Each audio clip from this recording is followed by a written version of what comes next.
This is literally just like a perfect sequence of events. All the cards were aligned so perfectly for this very moment. You have an idiotic administration hopped up on grand dreams of engaging in like military dominant warfare. You have a Secretary of Defense, now called a Secretary of War, that's also willing to wage this like idiotic campaign no matter what the cost is, without ever thinking about how it might blow up in their fucking faces. Excited at like doing the Venezuela thing again. They were wrong on that assessment.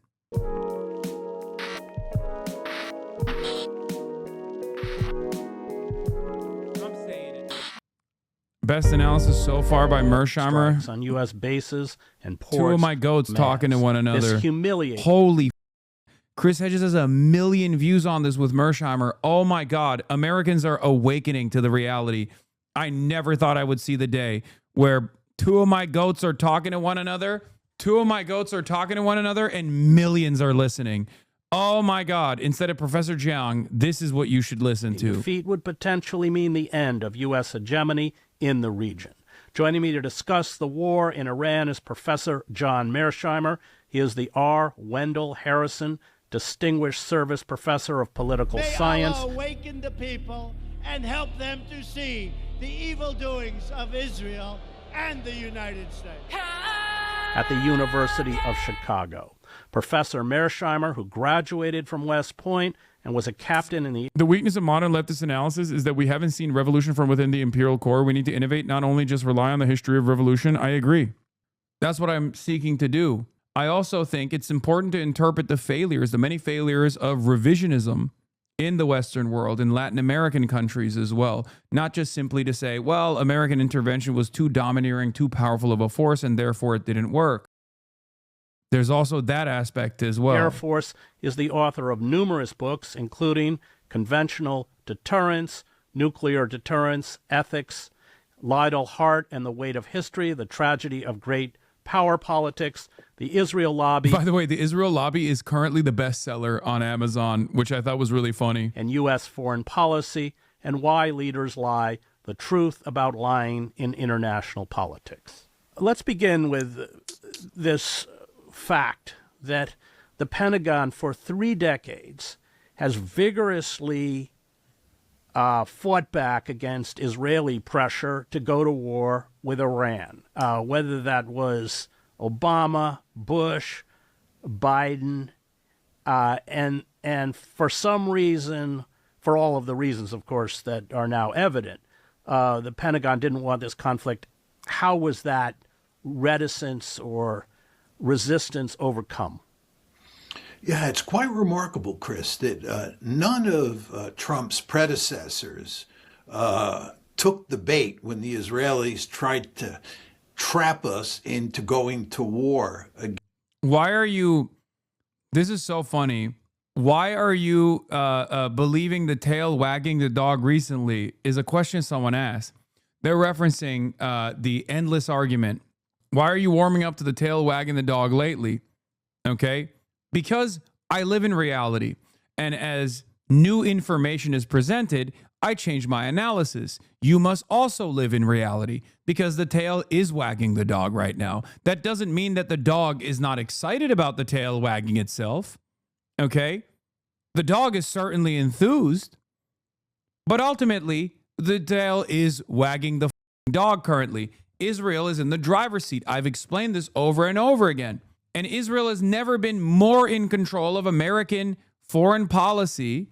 Israel has never been more in control of American foreign policy than at this level, okay? And that is because for 47 years, America has been at quote-unquote war with the Islamic Revolution. Since the Islamic Revolution, America's been at war with Iran. Why did they never do this? Because the tail was never capable of wagging the dog. It's that simple. Every single time this has happened time and time again. If you think Israel didn't have an endless appetite for this kind of thing over the years, you would be wrong. You'd be delusional. Of course they wanted to do this. They've always wanted to do this. They've always urged America to get involved in this scheme, this devastating scheme.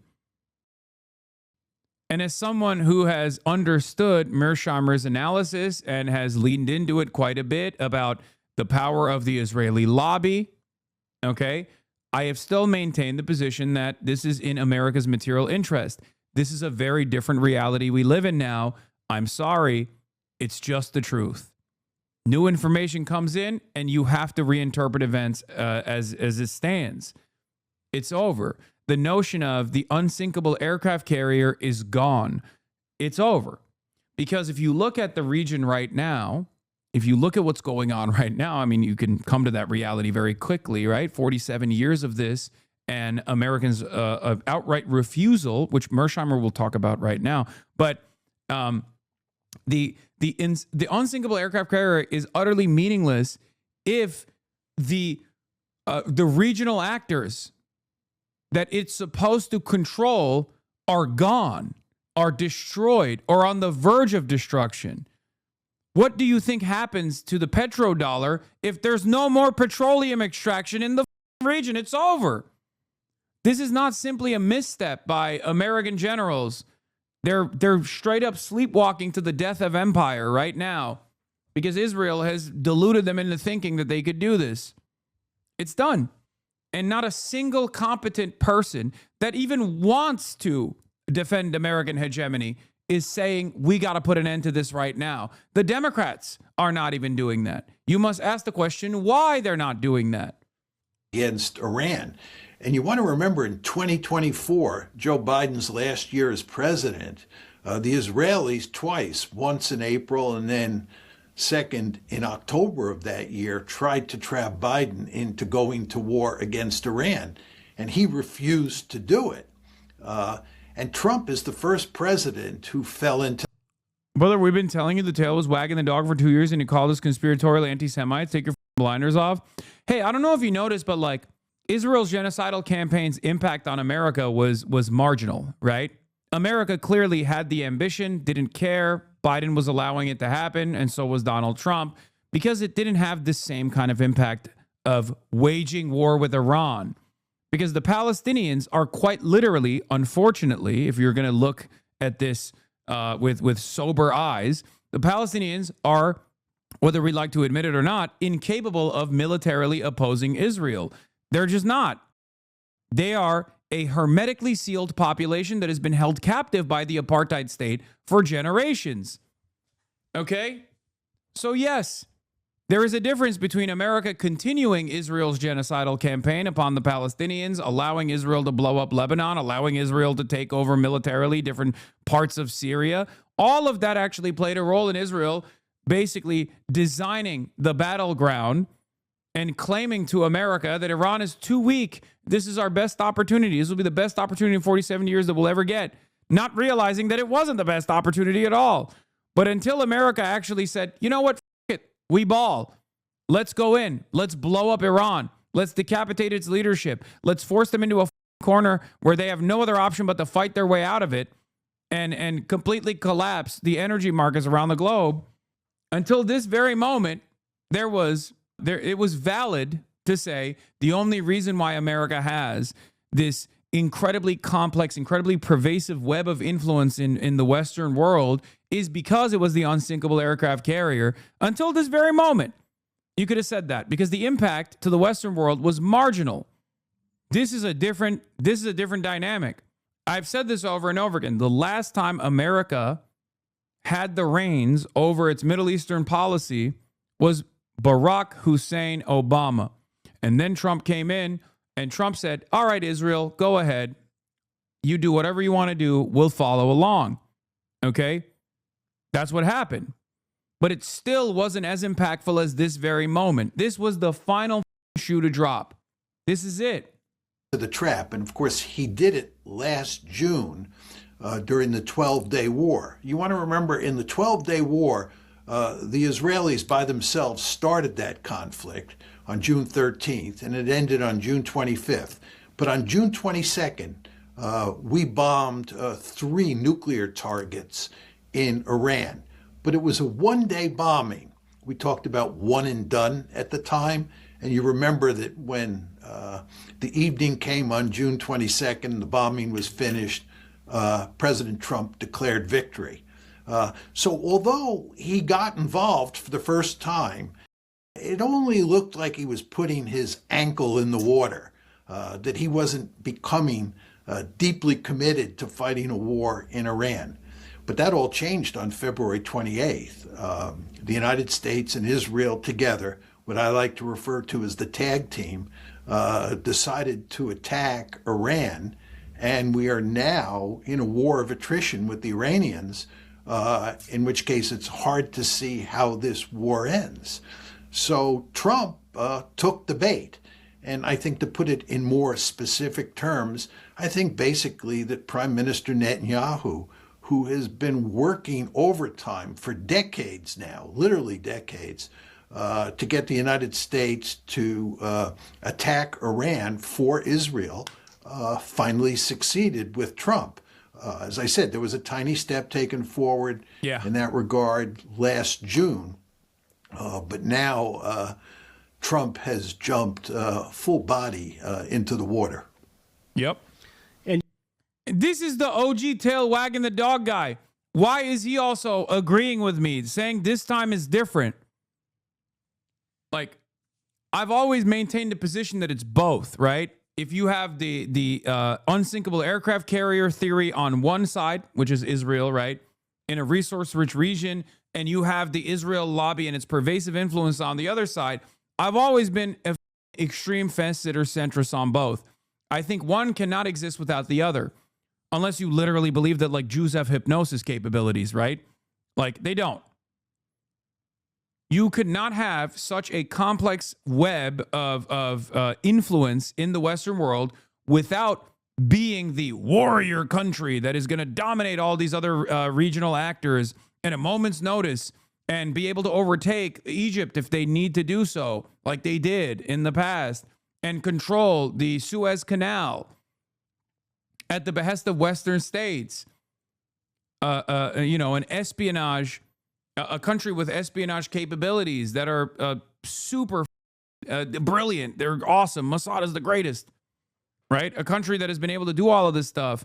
Only then, after they have made themselves so valuable and so irreplaceable to Western imperialism, could they actually slowly but surely build a sophisticated network of influence peddling, unlike anything that people have seen ever before. And now they're cashing that. Now they're cashing it in. Okay? They realize that their influence peddling capabilities are diminishing in the Western world because of the last 2.5 years of genocide. And now that their influence is waning in the Western world, they're like, we got to cash it in. One last big hurrah. We have the reins. We control American foreign policy in this region. Okay? We control the reins of American foreign policy in this region. We have controlled it since Trump won. Now we're going to do the unthinkable. Are you saying a U.S. aircraft carrier was sunk? No, man. There's two competing thoughts when it comes to analysis of Israel amongst anti-Zionists. One is the unsinkable aircraft carrier theory, saying Israel as a nation state is basically an unsinkable aircraft carrier. We say that about the Philippines as well, right? The idea that Israel's value for America is actually infinite because it's an important military installation in the middle of a resource-rich region. So if these regional actors do not operate at the behest of American imperialism and Western imperialism as they have done so at times, Israel can come in and, whip them into shape, destroy them militarily, destroy them through espionage, and just keep them in control. Because there's no complete assurance in the eyes of the Western world that the GCC, the Gulf states, are always going to play ball. Israel, on the other hand, will always play ball, is the assessment. That's one competing school of thought. I don't want to say who is like the most formative leader in this school of thought, because he may or may not have spent the last decade being butt buddies with a notorious pedophile. Okay? Then the other school of thought is the Mearsheimer theory, the Israel lobby theory, as in Israel actually does not work in convergence with American interests. It actually diverges from American interests. And the only reason why they are able to push America into endless military quagmires is because they have an incredibly sophisticated network of influence peddling. They can buy politicians like AIPAC and numerous other subsidiaries. They can create advocacy networks inside of our institutes of higher learning. So all of the new graduates are chock full of Zionist propaganda and under the belief, the false notion that like Israel is the most important, most consequential country on the planet. I think it's both. I think it doesn't work without the other. One does not work without the other. That's my assessment. And throughout time, as new information has come and as America has actually allowed Israel to do the unthinkable, which is strike Iran directly and engage Iran in such a devastating fashion that Iran had no other option but to fight back. Okay? No other option but to fight back. That now we are in a totally new dynamic where Israel is controlling American foreign policy. I don't have any fear of saying that out loud. You know why? Because Marco Rubio has said it out loud. Because Donald Trump has said it out loud. Because Lindsey Graham has said it out loud. So obviously it would be idiotic for me not to recognize what they're signaling. Now, part of the reason why they're saying that is because they want to engage in ass covering, right? That's an exit ramp for them because they also have this ambition. They're also stupid enough to think that they can come out of this successful, right? Because yes, as chatters have pointed out, for 47 years, we have wanted to dominate Iran. We wanted to destroy Iran because Iran could at any given point do this, do what they're doing for the past 12 days, for the past 13 days.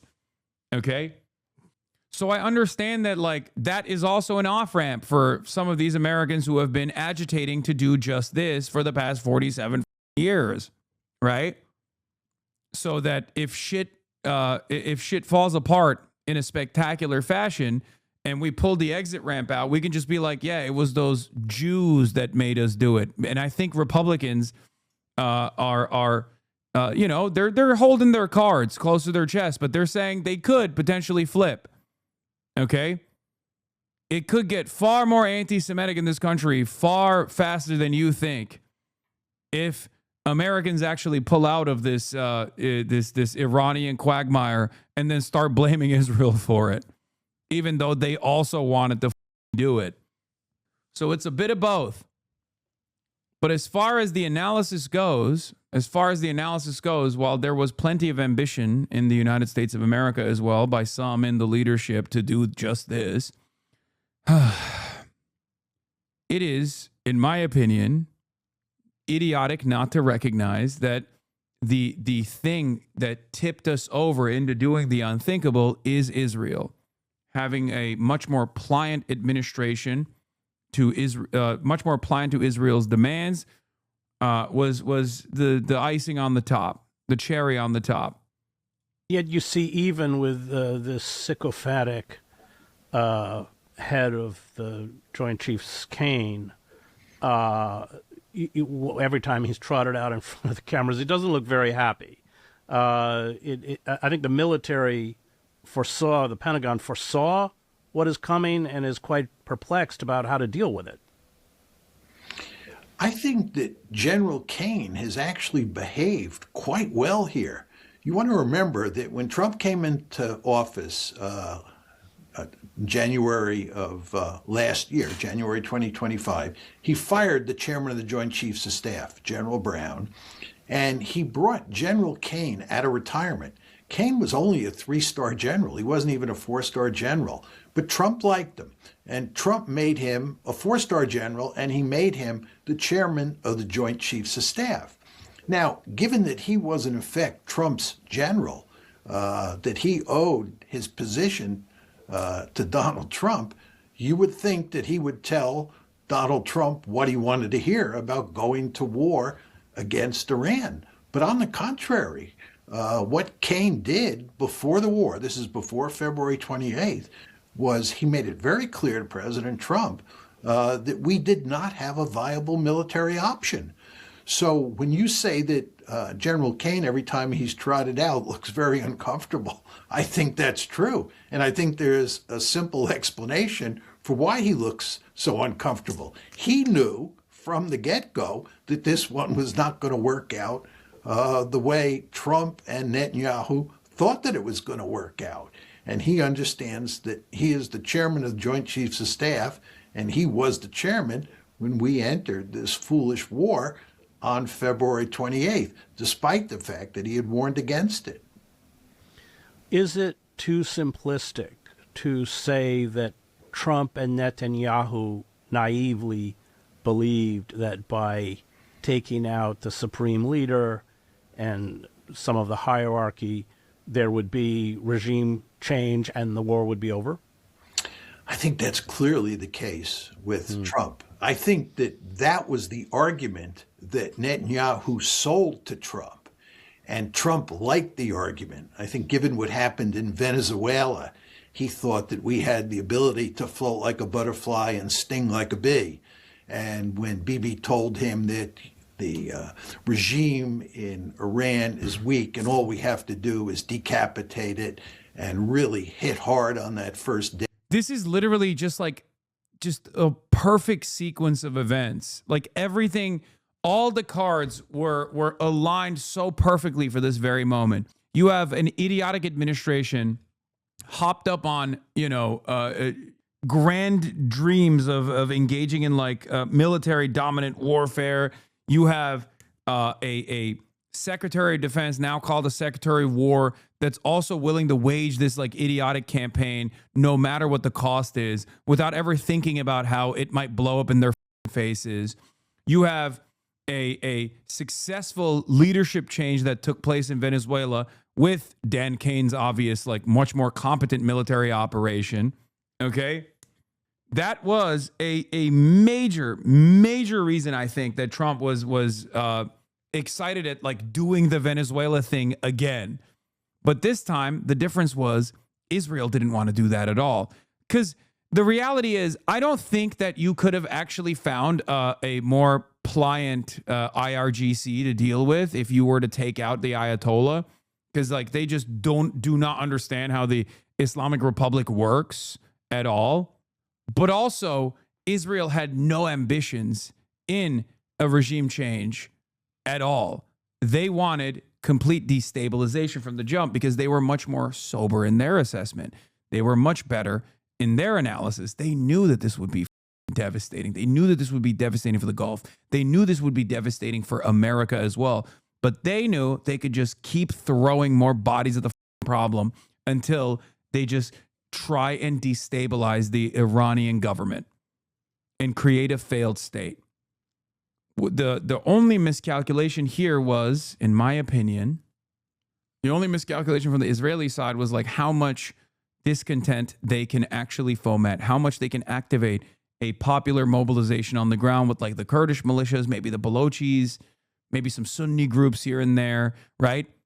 They were wrong on that assessment.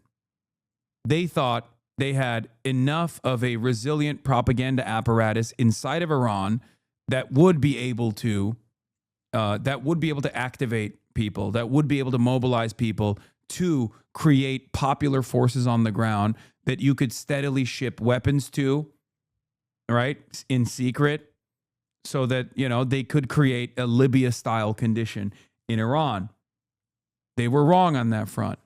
I think part of the reason why they were wrong on that front is because of the last month's incidents. There's a reason why Iran is shutting off the internet inside of Iran, because they don't want any kind of destabilization to take place right now. Okay? Hasan, why are you only now just turning against Israel? Are you overdosing on heroin? Heroin overdosing. Are you overdosing on heroin right now? Only now turning on Israel? While you were shitting in your diapers, I was yelling about Israel. Or two, that the regime would crumble and we would end up with a pro-American, pro-Israeli regime. You were pro-Israel 5 years ago? I think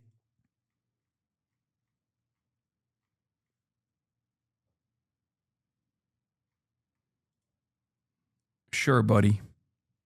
Netanyahu was very successful at telling Trump that story. And Trump is not exactly surrounded by wise advisors. Is that true? Man, Anon, you're my least favorite baiter, dude. You know what? I'm not even going to ban that other chat. I'm going to give you a week off. You annoy me more than anybody else in this chat. You know that? You are the most annoying baiter because you do it from this way where you're like, you play the role of a stupid. And I've heard your voice in the chat far too many times to know you know better. Okay?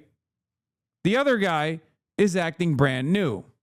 You do the thing that pisses me off more than anything else. Oh, I guess he has a point. No, he doesn't. One of the first things I saw from you was the coverage of the Great March of Return in 2018. I know. I've been doing this for years and years and years. Save for General Kane, who would tell him otherwise. So he fell into the trap. Now, Netanyahu's a more complicated case. One could argue that Netanyahu understood that a decapitation strike wouldn't work, that this would not be a quick and decisive victory, and that instead what he was trying to do was trap Trump into a long war, in which case he did this. Iran. He did this. Oh, you guys are losers. Are losers. Duh, you guys are losers. The KKK guy goes, dang, you got to admit they low-key cooked you. My least favorite type of baiter. Okay? I hate this guy, which Anon is being, almost as much as I hate this guy, which the first guy is being, right? Would be destroyed. In other words, Netanyahu understood that the regime would not fall quickly, but once we committed to fighting the war, we would have no choice but to see it through. And that's the situation that we're in now. So that's a possible argument. It's hard to know for sure whether it's true, but it's also possible, just having watched Netanyahu over time, that he too bamboozled himself into believing that the Iranian regime was fragile and that we could easily affect regime change. You know, he's been saying that for a long time, as you well know, Chris. And sometimes when people repeat particular arguments, after a while, they even begin to believe their own arguments, although they initially did not. So it's possible that Bibi fooled himself, or it's possible that he was just tricking Trump into getting into this war. Yeah. Well, the Israeli goal is different from the American goal. The Americans want regime change. The Israelis want to create a failed state. They want to fragment Iran the same way they fragmented and destroyed Iraq, the same way they turned Libya into a failed state. Those are very different goals. I agree with that. But the Israelis don't advertise that fact. I think the Israeli view is if they got regime change and they got a pro-American / pro-Israel regime in place, that then they wouldn't have to worry that much about destroying the country. But I think that they probably understand that that's not going to happen, that Iran's not going away. And given that Iran... Chatter saying they sound like you. Brother, who do you think also plays a formative role in my analysis? Yes, these are the men, okay? Sometimes I even have the pleasure to be able to interview them. Yeah, no shit. Going away. I sound like Mearsheimer. Let's wreck it. Let's do to Iran what we did to Syria. And then we're done with Iran. We can turn to Turkey and break Turkey apart as well.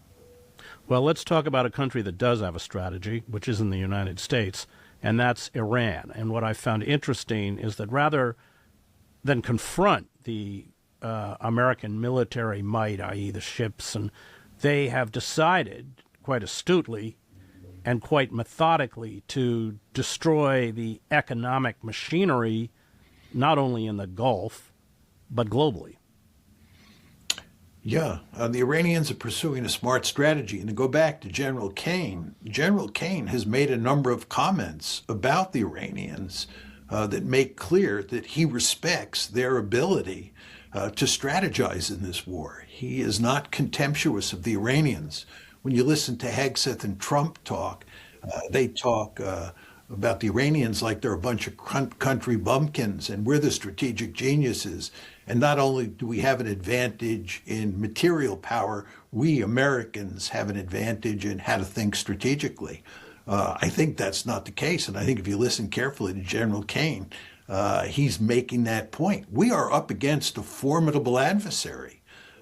Given what you said, given what General Kane said, they have a lot of cards to play. The key here, Chris, is that Iran has a huge arsenal of short-range ballistic missiles and drones that it can use against the Gulf states. And the Gulf states present a target-rich environment. It's easy to use those drones and those short-range ballistic missiles to do great damage to all of the countries in the Gulf, including Saudi Arabia. The Iranians also have a lot of long-range missiles and also long-range drones that can hit Israel. Now, they've not done much of that up to now. It's very important to understand that in the 12-day war last June, the Iranians fought almost exclusively against Israel. They did not target American military bases in the region, and they did not target the Gulf states. In this war, they're targeting Israel, American military installations in the region, and the Gulf states. And in the first part of the war, up to pretty much now, they've concentrated mainly on attacking American installations and attacking the Gulf states. But they have announced that they are now beginning to switch the focus and they're going to concentrate much more on attacking Israel. And they have the long-range ballistic missiles and they have drones which they can use to hit Israel. And the problem that the Israelis face, and of course this is a problem that the Americans face, is that we only have a finite number of defensive missiles that can be used to shoot down those incoming ballistic missiles. And even when we use those defensive missiles, they oftentimes don't hit the incoming Iranian ballistic missile. So we have this situation in the Gulf and in Israel where the Iranians have the capability to pound all of those countries for a long period of time. And there's nothing we can do about it. And in fact, as time goes by, our ability to shoot down those missiles, shoot down the drones, decreases. It doesn't flatline, and it certainly doesn't increase. It decreases. So the Iranians have a serious set of military options against us.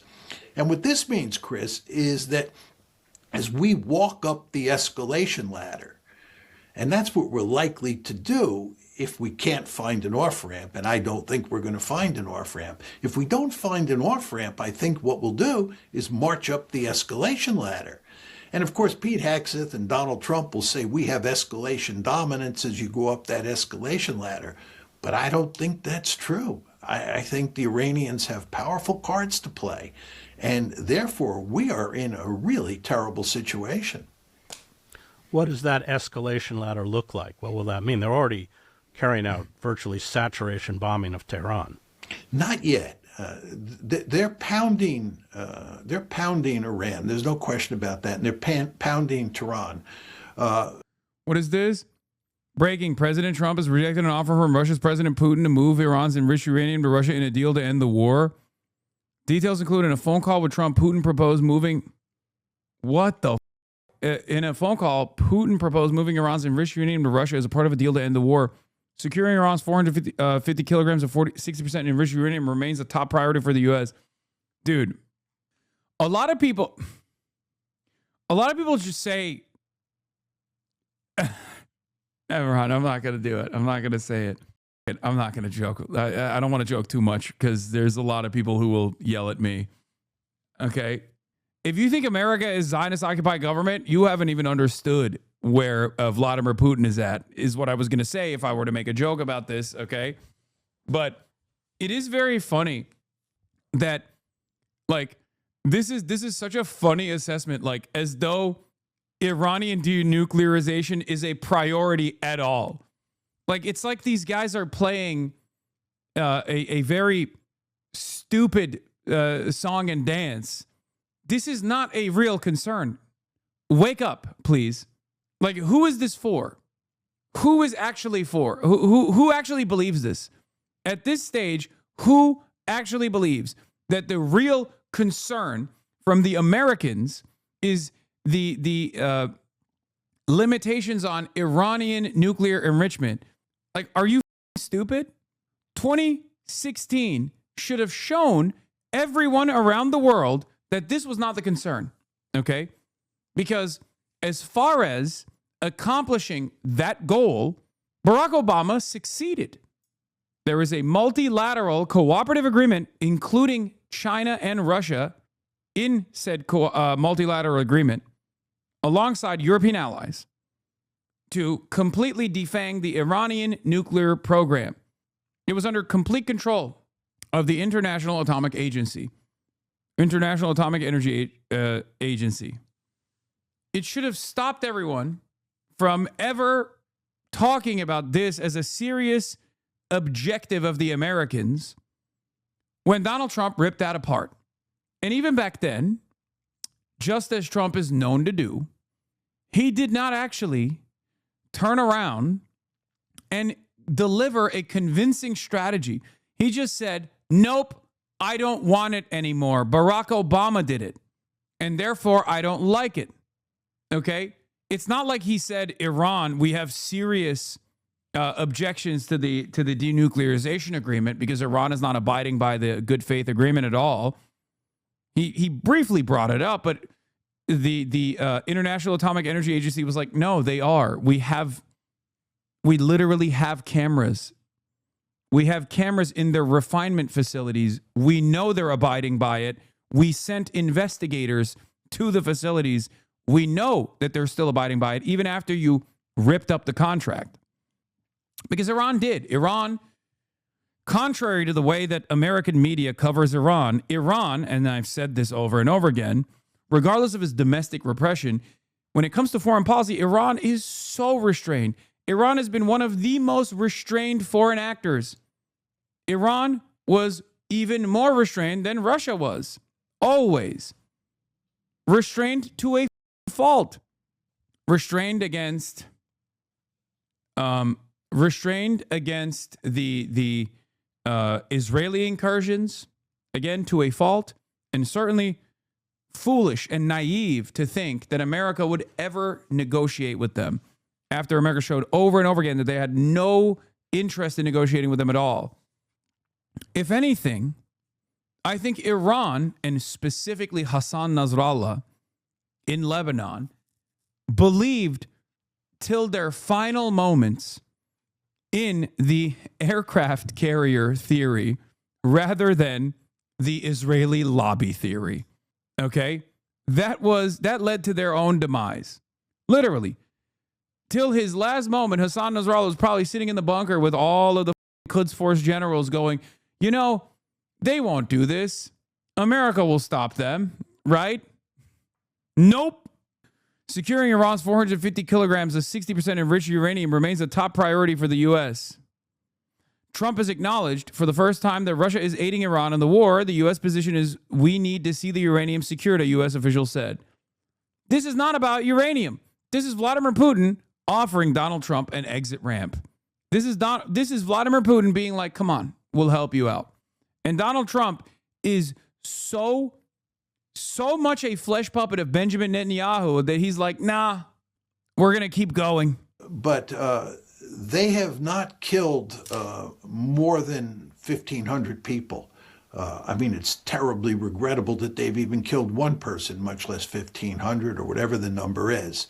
But they have not gone that far. The Israelis and the Americans have not gone that far up the escalation ladder.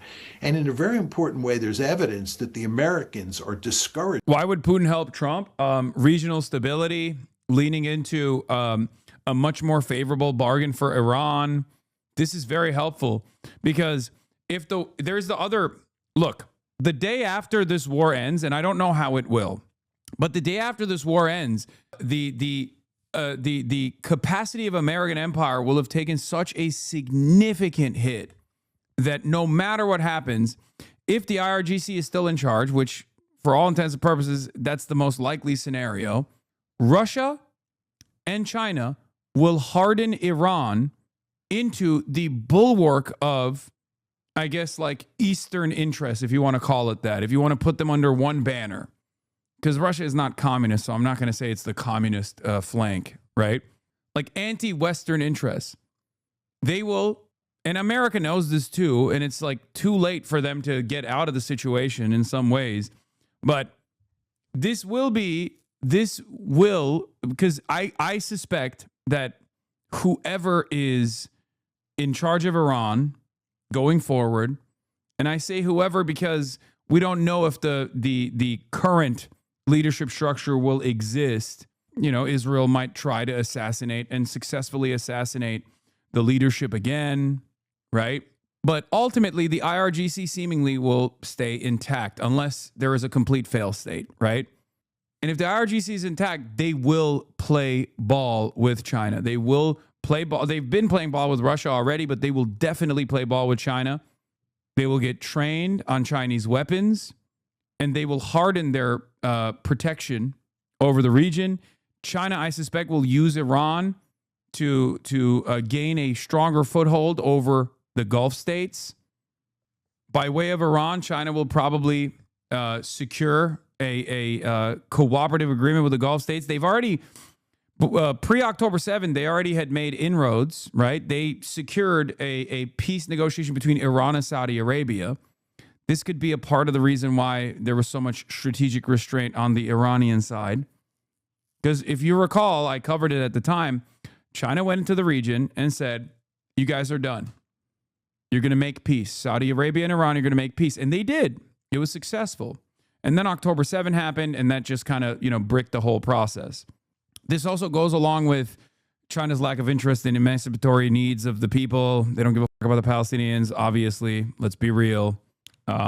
But they do want regional stability, and they do want more control or more influence over this, the oil producing giants in the area. If American intervention in the region has only led to Israeli domination and unlimited bloodshed, and China presents a much more tolerant, much more peaceful approach as a massive superpower that's emerging from the American chaos, I think the day after this stuff is over, China will basically come in and say, we're hardening Iran and we're securing, securing a truly stable area. They can't do that without eviscerating Israel, by the way, just so you understand, because Israel will go back to playing a formative role in destabilizing the region at the behest of American empire if they have the capacity to do so. This is part of the reason why I say Zionism will most likely end in my lifetime. Okay? This is why I say it. Yeah, the Belt and Road Initiative will turn into the Belt and Ass Initiative. The Israelis for going too far and too fast up the escalation ladder, because we understand that the Iranians have a second strike capability. The Israelis don't care that much because the Israelis. This is the funniest. Wait, hold on. This is my favorite counter. Won't they just call China anti-Semitic? Oh no. What will China do if they're called anti-Semitic? Oh no. Brother, that shit don't even matter for a Twitch streamer at this point in the United States of America. We're the only place where that had any mileage whatsoever. Stop Anti-Semitism is going to do a country ranking this time and put China at the top of the directory. And then they'll know. Israelis want to see us get deeply involved in this war and destroy Iran. They'd like us to level every city in Iran, break the country apart. But Trump does not, at this point, want to go down that road. But I think what happens here, Chris, as we march up the escalation ladder is that we target civilian areas. We end up killing larger and larger numbers of people. And furthermore, we begin to flirt with the idea of tearing apart Iran's petroleum infrastructure and maybe their desalination plants as well. We begin to really try to throttle the regime, to strangle it. And again, this involves not just simply killing people, which I think if you get desperate enough, you'll do. The Israelis, of course, would have no problem doing that. And ultimately, I think if we got desperate enough, we would not either. But again, the problem is we do those things, the Iranians will retaliate. If we go after energy infrastructure in Iran. How does North Korea and China have such a great relationship with Russia, and Russia being polar opposite of ideology? Brother, what are you talking about? It's because just as the PFLP aligns with the Palestinian Islamic Jihad and aligns with Hamas under the banner of anti-Zionism and the emancipatory need, okay, these countries have been forced into hardline allegiances because they are against American empire. That's it. Ideology doesn't matter when your primary need is ridding yourself of this incredibly, unimaginably powerful force that has dominated your interests for decades. The DPRK would not exist. We cut the country in half. You understand that, right? There's no such thing as North Korea. There's only Korea. But the reason why there is a DPRK and a Republic of Korea is because we severed the country in half. We wanted to set up a bulwark against the USSR, against the Soviets. Do you understand? So, of course, these countries are aligned with one another. What the does one of the most anti-communist countries on the planet, Iran, have to do with the Democratic People's Republic of Korea? Why is an American socialist talking about the emancipatory needs of a country that has literally thrown socialists and communists in jail for years? Think. Because first and foremost, the primary need for these countries is sovereignty and dignity, and they will align with one another on those boundaries every single time. Because from their perspective, their enemies are far worse. The ideological differences can always be set aside. Then why are you defending them? I defend the peoples. I defend the sovereignty of nations in the periphery. I do not care about American imperialism. I understand, unlike many people in this community as well, many people in the imperial core, that in order to be an anti-imperialist, if you want to be an anti-imperialist, you have to recognize the need, the emancipatory need of nation states and their people. I also understand that this doesn't help the regular Americans anyway. American military conquest does not help the emancipatory needs of the American population either. Except Gulf sovereignty. What are you? Oh my God, this guy is still back. Still talking about Gulf sovereignty. The Gulf nation states have no sovereignty. As long as there are American military bases in the Gulf nations, they don't have real sovereignty. You are finding that out in real time and yet still chirping at me. Same guy from yesterday. What sovereignty do the Gulf nation states have? Do you think they like being missile sponges for Israel? They were the ones who invited them. Oh my God, he's still, bro. This chatter is doing the NATO argument while it's collapsing. Okay? That's awesome. This is an awesome attitude to have. Thank you. You should take this up with the Gulf regional leaders. You should take this up with the Gulf nationals in general and see how they feel about it. He's doing the NATO argument, but for the Gulf states. He's like, bro, you don't understand. Lithuania invited NATO. Okay, Hasan, the GCC can also work with Iran. I mean, it can. I genuinely think it can, especially if there's a different world power that is keeping shit intact and offering security assurances, that one not being America, but instead China. Bro, the Emirati nationals would probably support this chatter. Okay. the Gulf nation states are understanding that American security assurances mean nothing. It just means you are a missile sponge for Israel, for Israel's ambition. If you don't think that they recognize that calculation, you're not reading what they are saying out loud right now. Sure, they're mad at Iran for bombing their country and ruining potentially billions of dollars of energy investments and trillions of dollars of investments they're putting in to make the Gulf this habitat for some of the worst cryptocurrency pedophiles, right? They're not happy about that. Tourism is gone. No more Andrew Tate in Dubai. However, they also recognize what triggered this, as it had not happened for 47 years. Why did it happen now? Like, I hate this Orientalism shit. It's Orientalism? No, brother, you just hate Iran, and that's what it is, okay? You have been deluded into thinking that the Gulf states being a slave to Israel and America is actually a far better outcome from them. But it's funny to say that not like 14, 15 days ago, but it's funny to say that after the Gulf nation states have turned into, once again, missile sponges at the behest of Israel and America. Okay? That's a hilarious position to be in right now. Your advocacy would be a little bit more understandable, even if it was delusional back then as well, right? But it's so funny that, like, the closest association that Gulf states have, like direct association that Gulf nation states have had, is the UAE, okay? The United Arab Emirates are directly in line with Israel. They have been actively petitioning to increase Israel's influence in the region, so much so that even Saudi Arabia started getting pissed off at the UAE. Okay?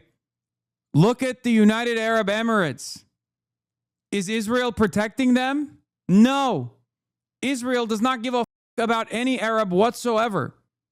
The GCC could have a much easier time treating a sovereign nation in the region like an ally or potentially just a neighbor than they would being American missile bases, American missile sponges that will inevitably only sit there to defend the interests of Israel, Israel's expansionist ambitions. They also recognize that Israel doesn't give a about the Gulf states at all. Even if they destroy the Gulf states, Israel still doesn't Israel still doesn't care about that. They literally benefit from a weakened Gulf. The Iranians will go after more and more energy infrastructure. Like, that also proves Iran will also bomb the whole region instead of focusing on Israel. Bro, you have a significant mental setback here, and I don't know how to reach this. I don't know how to reach across and like pummel your brain with the actual information that you should be seeing right now. There are American military bases on every single one of these Gulf states. Of course, if America and Israel are bombing Iran, they are going to bomb back the military bases. What country would say, oh no, we have to let these Gulf states continue operating their American military bases so they can destroy the country with, better ease? Are you stupid? What's wrong with your brain? Hamad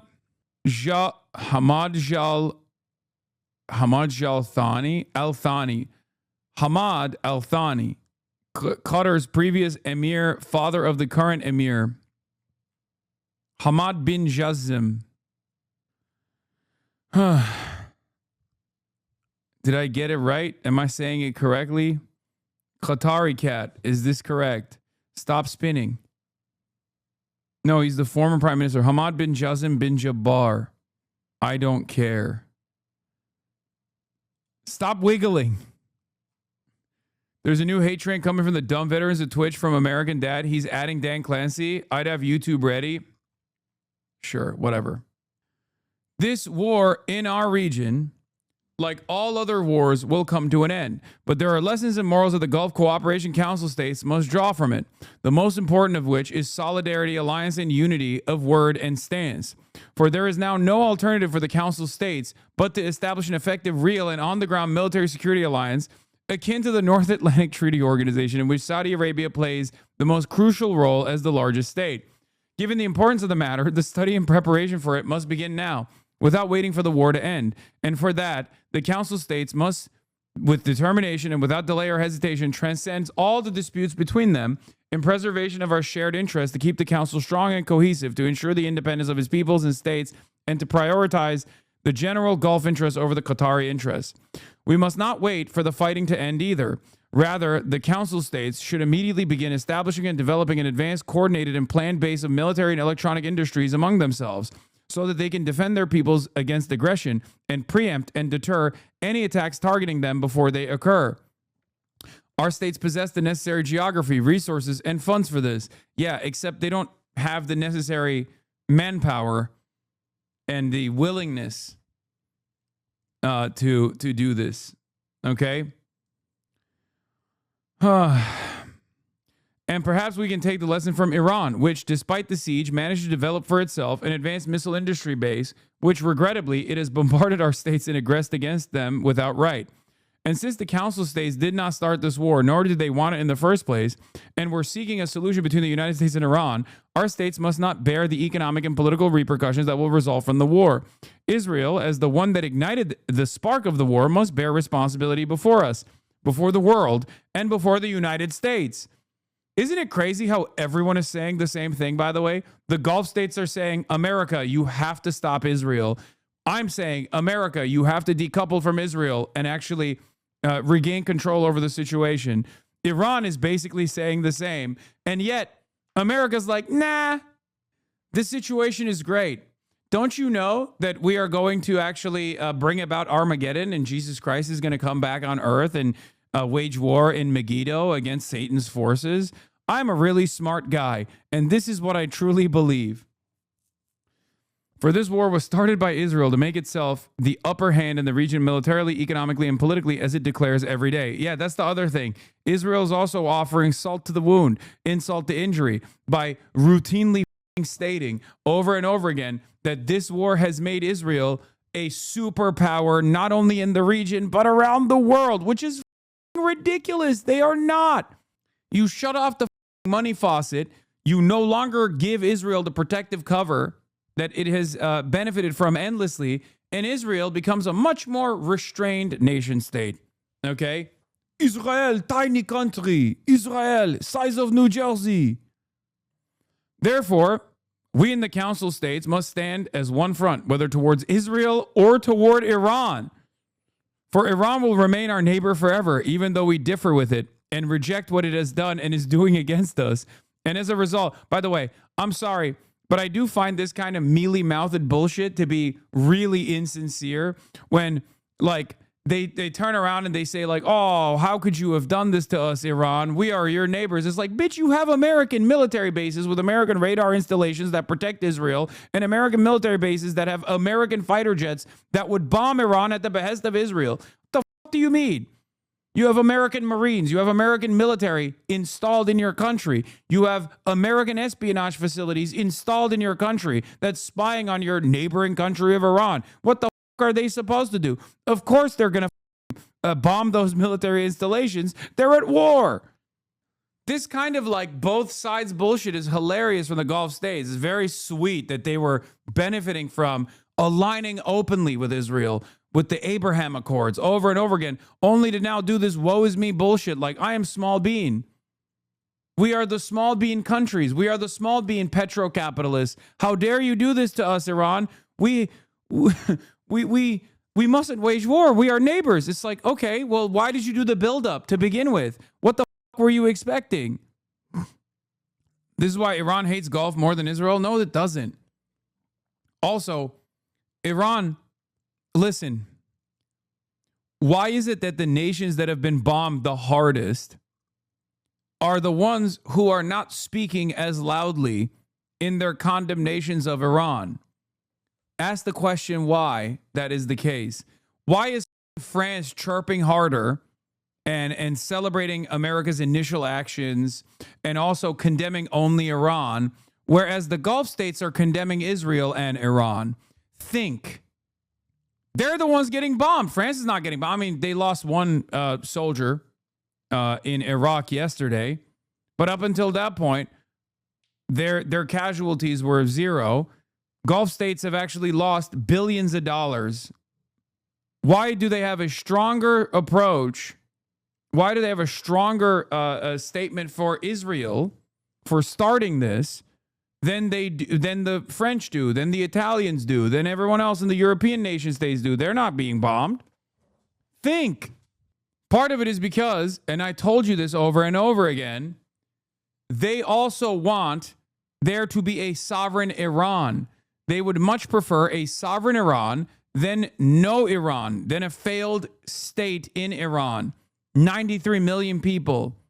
Because they also understand that a sovereign Iran can at least keep Israel in check. They like that there's a defanged Iran. Iran no longer has the IRGC all over the region fighting against, the Saudi-backed militia groups, oftentimes the Salafist groups, Al-Qaeda, things like that.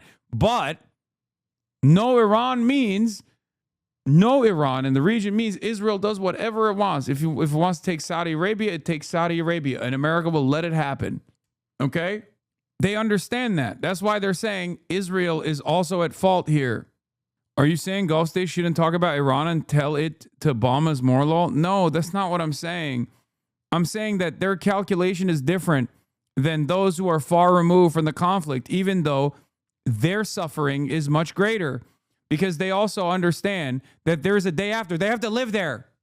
They have to live in the region. They can't park their assets elsewhere and f off. America can. They have to live with Israel being more belligerent. How do you not understand this? This is a calculation that they have to make. Anyway, likewise, Israel is not far from us. Look here. Therefore, we in the Council States must stand as one front, whether towards Israel or toward Iran. For Iran will remain our neighbor forever, even though we differ with it and reject what is done to us and doing against us, and as a result consider an enemy of us today. A matter that our states must discuss and agree upon to determine the best approach for dialogue with Iran and what we accept or reject from its policies, so that our states do not become sacrificial lambs every time fighting or a misunderstanding erupts between Israel, America, and Iran. Likewise, Israel is not far from us, and we may need to reach an understanding with it, but not according to its declared policies, rather in accordance with the principles of good neighborliness that serve Palestinian rights in the occupied Arab territories and our shared interests. All of this calls for purity of intentions among the Council states and for the criterion to be the law, reason, and our shared interests, not personal and immediate interests under any circumstance or any reason.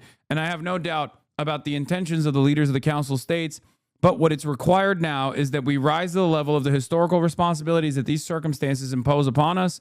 And what is surprising is that we have not heard a strong stance from several Arab states towards what the Council states are facing, as those states prefer to turn a blind eye and commit to neutrality. Oh, really? What about when those states were falling apart, when the Gulf states turned a blind eye and committed to, neutrality? Every single, I'm sorry to say this, guys, but every single Arab nation has shanked one another at a different point. Okay? That's it. That's the reason.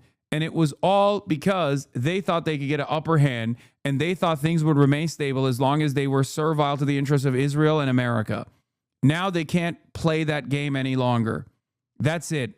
That's why everything is collapsing. Do you understand? The worst offender is obviously UAE, who doesn't even try to present themselves as a neutral party, but directly a servant of Israel. And what is surprising is that we've not heard a strong stance from other Arab states towards the Gulf. Yeah, why is Iraq not saying anything is really funny. This is the reason why I think, depending on how the cards fall, the criticism of Israel you hear from countries like Qatar, Saudi Arabia, and even the UAE sometimes is more about politics than it is about genuine concern from the leadership. In my opinion, their populations are anti-Israel. Their leaders are largely pro-Israel. So they do this song and dance while continuing normalization. Exactly.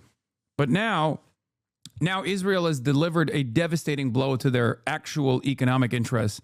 So the attitude has shifted dramatically. If you fuck up the money, if you molest the money, all of a sudden, the dynamic is very different. Because in the past, like Abraham Accords is fine. Like a pathway towards normalizing with Israel is like, from their calculation, fine. They can just like keep their population at bay while writing sternly worded letters about how Palestinian sovereignty is important to them. Meanwhile, they're doing under the table deals. They were already doing that before the Abraham Accords. The Abraham Accords was just basically a solidification of that normalized relationship, right? And Yahya Sinwar looked at that calculation and knew that the Palestinians were written out of that completely. And that's how October 7 happened. And I think Israel also knew that October 7 was going to happen, right? It's impossible for them not to know with all their surveillance capabilities. But they were so hubristic as to, they were demonstrating such hubris that they thought, oh, it'll be fine. We'll use this as an opportunity to finally purge all of the Palestinians from the Gaza Strip and solidify our control over the West Bank and move on with our greater Israel project. And no one will stand in our way because this will give us the just cause to do it. And they made an error. Yahya Sinwar's error was that he thought that this would actually lead. Yahya Sinwar's error was he thought that Iran would be backed into a corner and would not demonstrate the restraint that they did, because they would recognize that their regional assets will be destroyed in the process. And they will have a much weaker position, so they'll be forced into action against Israel, doing what they're doing right now, but, a couple months into October 7, right? That didn't happen. Hassan Nasrallah didn't commit to the same degree, and neither did Iran. And in the process, the decades-long campaign of building this axis of resistance was slowly but surely picked apart piece by piece with, endless American munitions. I think historians in the future will look back at this moment as the pivot point. Almost the entire Middle East has been set alight. Yahya Sinwar's premonition of a regional religious war that would burn everything green and dry has come to pass. This is a real turning point, unlike Charlie Kirk's assassination. In the Gulf, in Gulf states, if we go after desalination plants, they'll go after desalination plants in places like Saudi Arabia and Israel itself. I think the Israelis have 4 or 5 big desalination plants that they depend heavily on. And I think the Iranians will be incentivized to take them out if we, or the Israelis, or both of us, go after their desalination plants. So you can see that as we go up the escalation ladder, the Iranians will go up with us. And I don't see how you can make the case that we have escalation dominance in any meaningful way. Yeah, this analysis is pretty sound. I read this already, talking about Yahya Sinwar and what the calculation was from his perspective. Especially when you take into account the fact that the historical record is quite clear here that countries can suffer enormous amounts of punishment in these sorts of air campaigns, and the population does not rise up against the government and overthrow it. And in fact, what happens in most of those cases, if not all those cases, is that the population rallies around the flag. So if we think, or the Israelis think, that killing Iranian civilians is going to put pressure on... This is the same shit Jong says, but because he says Illuminati word, he's a crank. Yes, brother, exactly. Because his analysis is not backed by solid fundamentals. Yes. And if your analysis is not backed by a solid fundamentals, or anchored by like an understandable, decipherable worldview that still pertains to the material realities, and instead a whole bunch of hokum like Illuminati shit, then yeah, you're a crank. It's so ridiculous that there are still predictive history defenders here after he literally has said things like Jews are responsible for Islam, and that Iran is going to do Pax Islamica. He's like 90% of the way there. He's always like he delivers a very convincing response. His predictions actually are not that different from the things that I have said as well. But then the last 10% of his analysis is insane. You can arrive at a correct assessment while still, you know, it's like Alex Jones, okay? Alex Jones is right when he said attack helicopters and people are going to get black bagged and put inside of FEMA facilities. He was right about that. Mass surveillance, he was right about that. But whatever the he was anchoring his opinion off of was like lizard people, okay? And of course, that's the reason why in a long enough timeline, you watch him unwind and you watch him come up with like insane, grand, fabulous conspiracies that are totally ridiculous. On the government to quit the war. I think that's such an uncharitable reading. You've literally been catching up to Jiang. I've been catching up to Jiang, 31-month subscriber. You are literally getting mad at Jiang clips the same way people clip you. Oh my God. Oh my God. I have to purge this community of all of the Jimmy Dore style freaks, please. Oh my God. I just need a whiteboard, I think. That'll be incredibly convincing for these guys. Maybe our community is actually kind of dumb. Yes, there are. Listen, this community is comprised of people that are heterodox thinkers, okay? Because socialism, communism, anarchism in the Western world is not a normal ideology that people share, okay? It's not the same as China, okay, where the norm is to be like, yeah, I'm learning about Marxist-Leninism in college. I'm living in a country that is controlled by a communist party. We live in the heart of capital. We live in the heart of capitalism. And therefore, a lot of people, if they don't anchor their worldview in dialectical materialism, end up finding themselves in the throes of cranks. Okay? And this is a very large community that has, a lot of unorthodox values, and therefore some of them are finding themselves in the throes of the people who don't offer all of the soundest analysis. I admit he gets into crazy ideas in history class, but they are silly, but the analysis is good. Okay. I've been saying Jiang is like the Joe Rogan of Geopol, dumb guy, smart guy, and you collabing with him would unironically bring a ton of new people open to one-on-one radicalization. I mean, I want to talk to him. I've reached out to him because I want to understand like where he's coming from, because like from what I understand, yeah, like this one is crazy. He said Israel and Germany are going to be the great superpowers. America done. China done. The next great empire is Germany, Japan, Israel. Not because they're powerful now, but because they've been destroyed before. Humiliation is the greatest teacher in history. The nations that suffer the most are building the world that comes next. In a lot of these circumstances, like you know what this reminds me of? It reminds me of those Twitter accounts, right?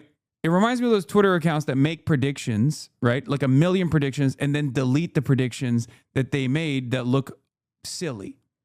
Okay? Do you understand? Because the predictions that are made that are silly can always be deleted. Or in this case, if you have a faucet of videos that you're putting out there that are reaching like peak virality because all the right ones are reaching people's attention, right? Like Nick Fuentes does this very well too. Nick Fuentes one week will say Jeffrey Epstein was based, and the next week that he'll come out and be like, I'm done with Donald Trump because he's Jeffrey Epstein's slave. People see the first video, they don't see the second one, or people see the second video, they don't see the first one, and they go, wow, this Nick Fuentes guy is kind of based. People do this all the time, okay? I like his content. I think he's very entertaining. Can you steel man Jiang's argument about there not being enough evidence to prove that the Holocaust happened? I didn't even know that he had a video where he was denying the Holocaust. One of the most well-documented atrocities on the planet. That is insane. What? And you are exaggerating again? I didn't even say he has a video such as that. I'm just responding to what someone told me in the chat. Of the Jewish race in Europe, okay? So we don't actually have any concrete evidence for the Holocaust. Okay, so one piece of evidence for I knew there was something up when he said secret societies in the interview with Cristobal on Breaking Points. If I learned one thing this year, right? I need to see the full video. As a person who watched Zhang's lectures for hours, he's definitely cuckoo. If you watch the videos on religion and start a civilization, he equivocates religion and science. He's a master of mysticizing. He also does post hoc rationalization to readjust quite a bit after his predictions fail. I mean, I know he talked to Sneeko. He also talked to Richard Spencer. But like, I just thought that's because he's, you know, he's all over the place. He's just trying to get the word out to the best of his ability, and he's, you know, he's Chinese, so maybe he doesn't have internet, you know? That's what I was thinking. I was like, yeah, he probably don't have internet. Because, like, this is the same dynamic with, like, you know, the Bangladeshi unks, right? That I talk about all the time, the WhatsApp unks. They love Nick Fuentes and they love Tucker Carlson. Because, like, they don't see the stuff that Nick Fuentes or Tucker Carlson says about them. They only see the good stuff. They only see the stuff that they say about Israel. And they're like, oh, shit, this guy's brilliant. This guy's really sticking it to the man. You know? So for a lot of people, they don't see the full scope of the commentary, and they just see bits and pieces, and they just get stuck on it, and they develop like a lot of, I guess in some ways, like a parasocial a parasocial association with this content. I don't want to do a takedown of Professor Jiang. I want to talk to Professor Jiang. I don't think he will talk to me because I have kind of called him a crank before, but it's just like, I know you were speaking as a hypothetical Nick Fuentes first-time watcher. Please clarify that you weren't saying you find Fuentes entertaining. I don't. I'm saying that other people only see certain clips, and then they find Nick Fuentes to be brilliant or entertaining or on their side because of the clips that they see. And people will say all these clips are out of context, except you fail to consider that I've talked to the people that have interviewed Professor Jiang. Shouldn't you know whether he's a Holocaust denier before asking him on? No. I'm competent enough to be able to have a conversation with someone if they say they're a Holocaust denier, to like ask them how the they arrived at that conclusion. I'm not sure if this statistic is correct. You can tell me if this is correct or not, right? But apparently 20% of all American white girls in their 20s are on OnlyFans, something like that.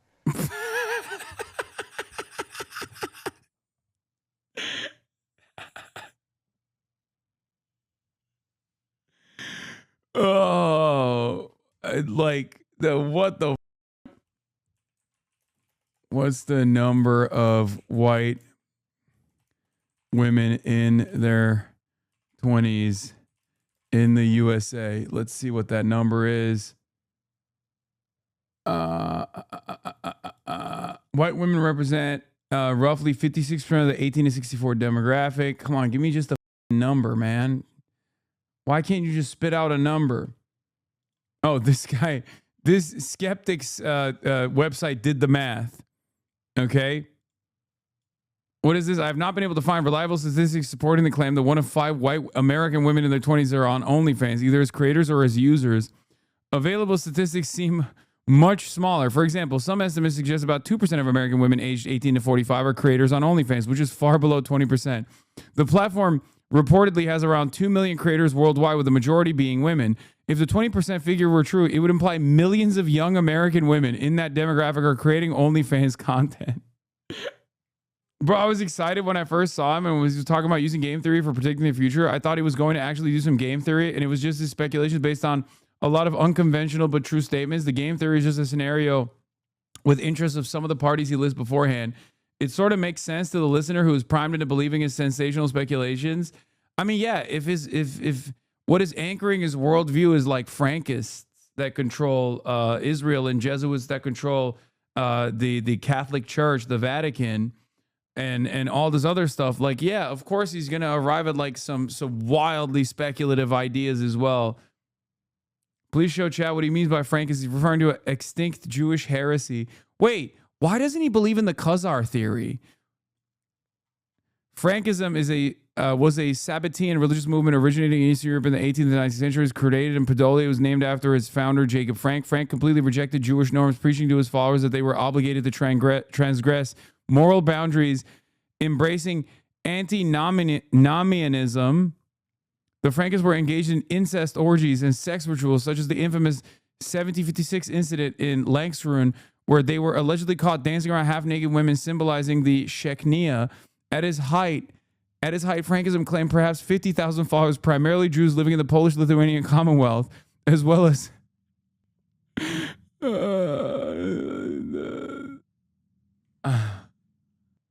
Iran is considering allowing a limited number of oil tankers to pass through the Strait of Hormuz, provided that the oil cargo is traded in Chinese yuan. A senior Iranian official tells CNN, wait, what the? Okay, let's do the OnlyFans clip. Let's finish that. I'm not sure if you've heard this, but just the idea that you have a percentage of American white girls in the 20s all on OnlyFans, that's just incredible to think about, okay? And you know, like the people joke that that's what America wants to do. America wants to liberate Iranian women so that they can go on OnlyFans and enjoy American corruption and decadence. All right. So the statistic says on Google that for women aged 18 to 24, roughly 14% are active on OnlyFans. So that's 18 to 24, right? Imagine it's probably 20% or maybe 30% if you go up to 35, 40 years old. And the percentage of these women that are white, it's about 70%. So, and that's the narrative you're hearing from the Trump people. They're saying, oh, look, the libtards are getting owned. And they're posting images of Iranian girls stripping free of their niqab, their oppressive niqab, and now they're naked, which is so ridiculous because it's the conservative right saying the libtards are mad that women are on OnlyFans. Yeah. So again, OnlyFans, I think, is the best indicator of a society in decline. Right. So the Roman Empire, when it declined, the main problem was that women refused to have children. And so everyone was freaking out, like, what can we do about it? This is lower than the percentage of women in this age doing OnlyFans, according to a new study. What's the study, Ryan? What do you mean? The OnlyFans index. They keep on the... Professor Jiang says Islam was created by the Jews. I mean, Roman helmet guy is Professor Jiang, by the way, but of a different variety. So it's really ironic that he's mad at Professor Jiang when this is literally what Roman helmet guy is as well. Okay? He just does this for the Roman Empire. He's a crank as well, but for the Roman Empire. The cranks are fighting amongst themselves. And so they keep on the fight, even though they've lost the war against... Why is the professor in quotation marks? Because he's not actually a professor. I think he's like an English teacher in high school in like Beijing. He's not. Romans, they will go into the Arabian desert where they will incubate a new religion called Islam, and they will prophesy the coming of the Messiah, who will turn out to be Muhammad, right? So at this point in history, the Jews must leave Jerusalem because the Romans basically kicked them out, and their religion will splinter into many different factions. And as we discussed, what will happen is those Jews who are most fanatical, they will escape into the Arabian desert and they will incubate Islam. And eventually, Islam will conquer the world. And at this point, they feel as though they've achieved... Dude, okay. Everyone needs a Nation of Islam style theory. So Professor Jiang fills that void for people that are looking at the senseless bloodshed and trying to make sense of it, okay? Because, like, this is low-key, Dr. Yakub. Like, this is Dr. Yakub for swagged-out white boys who are trying to make sense of why America and Israel are just, like, dominating this region and pummeling it into oblivion, but refuse to base their analysis in any sort of like previous communist thought. I just want you all to know that no one knows who this guy is in China, and we're all laughing at you for listening to him. Okay, calm down. This guy is China's greatest mind. The Messianic age, and they have returned to Jerusalem. I don't think he has any good takes, Law. No, he does. He does. He absolutely does. We're just looking at all the bad takes in a row. That's why it's like hard to defend. The reason, if you are wondering why so many people, even in this community, are like actively trying to ride for Dr. Zhang, is because he does have a lot of viral videos that are like pretty on the money with respect to like American ambitions in the region and how it's like failing.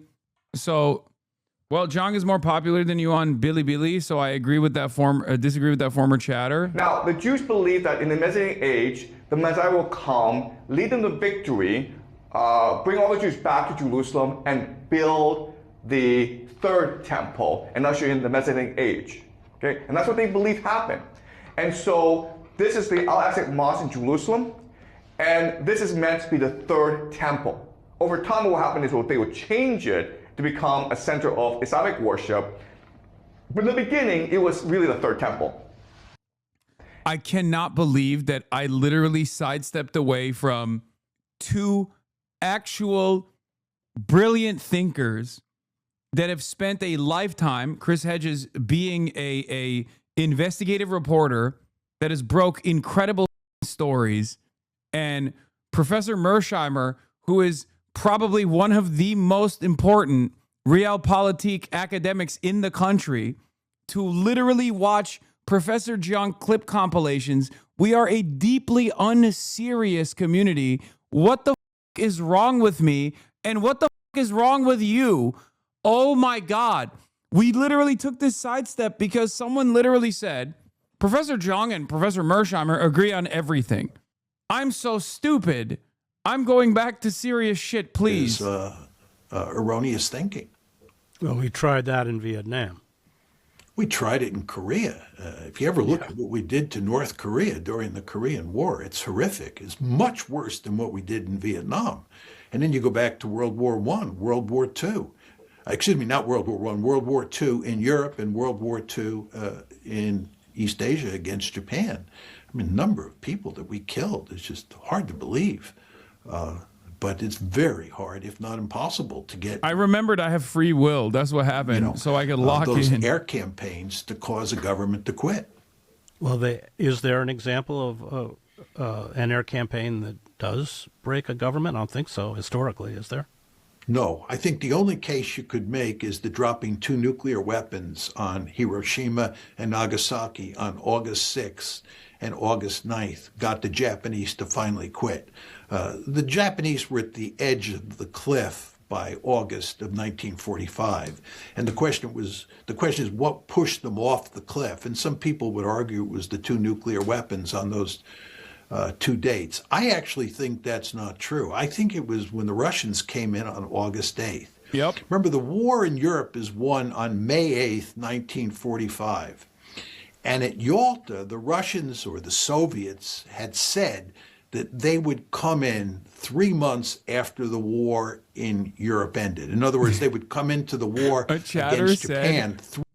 I can't believe a 31 subscriber said, I'm just catching up to Professor Zhang's analysis. I'm sorry. Professor Mearsheimer, I can't take you seriously. You do not have a whiteboard where you're overemphasizing certain words and talking about the impact of Frankists. 3 months after the war in Europe ended. And the war in Europe ends on May 8th, 1945. And 3 months later, on August 8th, 1945, the Soviets invade against the Japanese Kwantung Army in Manchuria and quickly overrun it.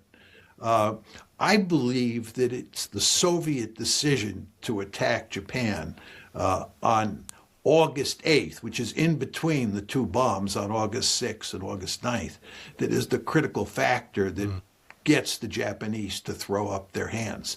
But that's the only case you can make where one could say that air power helped a bit to end the war. But just quickly, Chris, on that case, because it's important to understand it, we start firebombing Japan on the evening of March 10th, 11th, 1945. And the first night that we firebombed Tokyo, this is March 10th, we kill more Japanese than are killed at either Hiroshima or Nagasaki. Just think about that. That's the first night we firebombed Tokyo.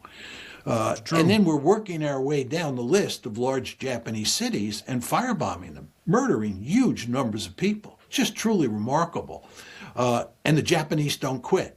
They don't quit until Professor Mearsheimer, what is your estimate on the percentage of white women at in their 20s that are doing OnlyFans? August. And that, of course, is when the 2 nuclear weapons are dropped and the Soviets come into the war.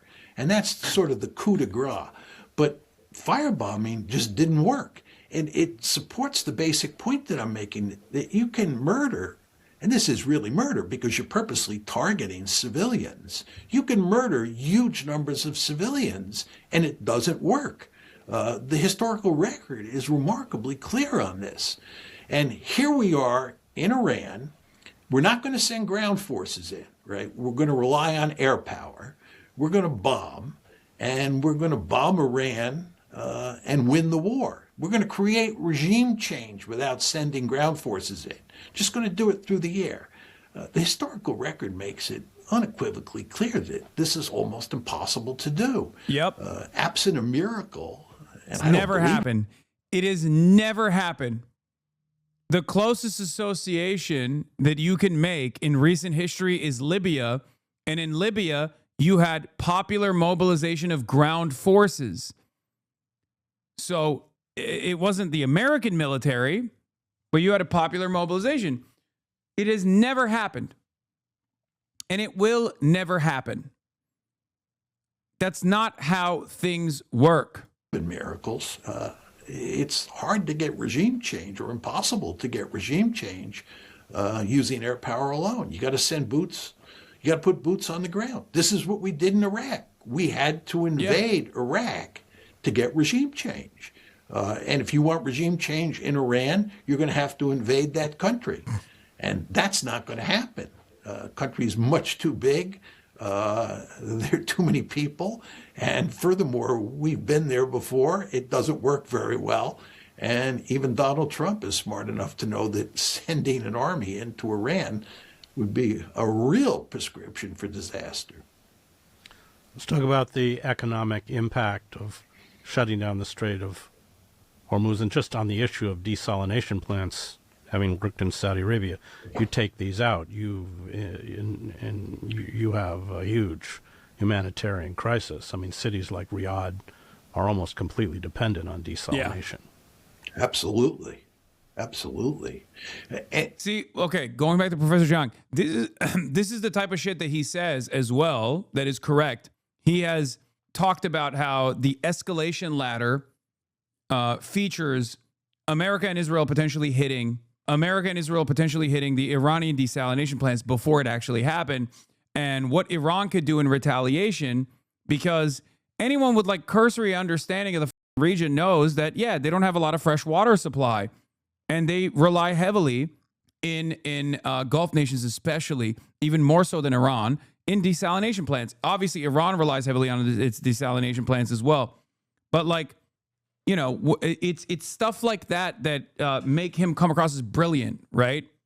That's it. That's what it is. That's why people who didn't know this stuff, if they encounter it for the first time ever from him, they go, "Oh my God, this guy's brilliant. I never thought about that before. I never thought that this like desert land required desalination plants to keep up a fresh water supply for its population."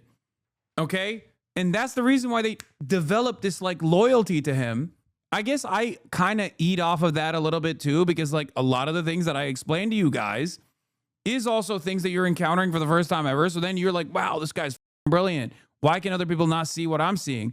And if you see the right clips, you also come in and you tune in and you see this shit and you go, wow, this guy's actually really smart about me as well. Okay?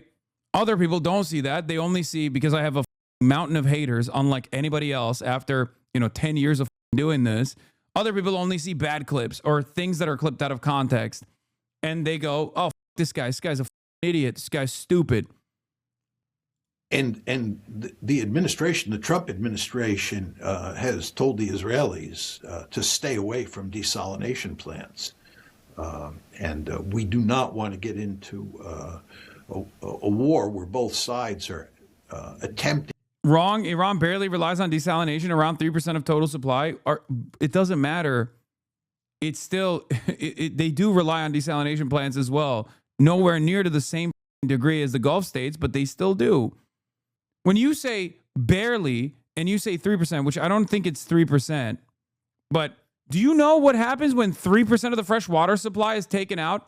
And it's regional too. There are areas where there isn't access readily available to fresh water supplies. Do you know how insane 3% is?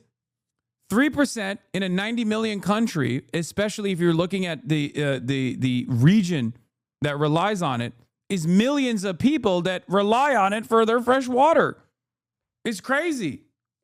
Especially if there's no adequate way to reroute fresh water supply in the midst of a heavy, intense bombing campaign. I love you, but your war analysis is horrible. Oh.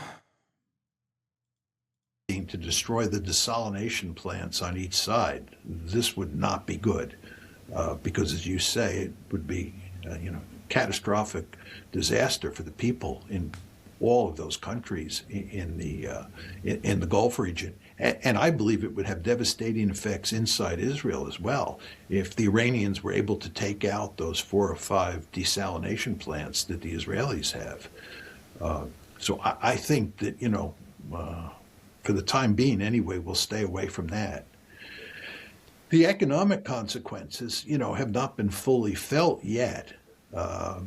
And we'll see what happens with the passage of time. Very interestingly, the Iranians are still shipping oil out of the Gulf. Needless to say, Iranian tankers or tankers carrying Iranian oil are not going to be sunk by the Iranians, and they can make their way through the Straits of Hormuz. So the Iranians are still selling oil. Which I think 80% of their seaborne oil goes to China. Is that correct? I think that's right, yeah. But I think that if you look at China's present situation in terms of, how much oil it has in reserve, where it gets its additional oil from, China is not going to be hurt that much, at least initially, if the oil is cut off. It's Japan and South Korea that are going to be clobbered. Japan and South Korea are more dependent on oil coming out of the Gulf than the Chinese are.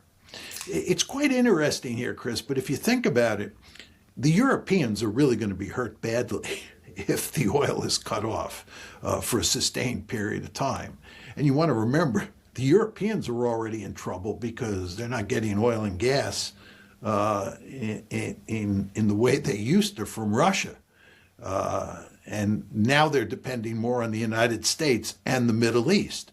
So if you cut off the flow of oil and gas from the Middle East to Europe, on top of the fact that all that oil and gas coming out of Russia has been curtailed, you could see with the European economies, which are already struggling, are going to be even in more trouble.